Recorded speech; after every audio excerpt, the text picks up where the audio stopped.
Pritariu kardinolo Sladkevičiaus žodžiais, kad išeivis ne tas, kuris gyvena toli nuo tėvynės,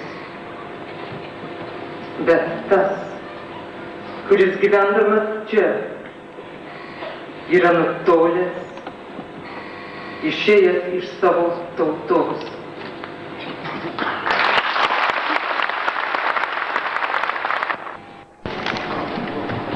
Kreipiuosi į Jus, kaip išeivių atstovas, poeto Bernardo Brazdžiono šauksmų į tautą.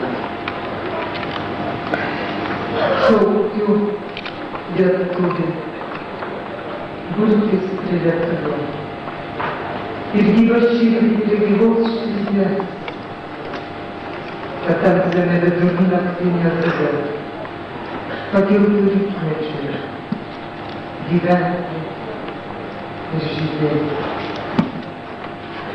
Iš sūtenų, iš prieblandų išeikit, uždėkit naują ugnį širdyse. Vergams palikit vargon naktį klaikę, šaukiu aš, jūsų protėvių dvasia. Ačiū.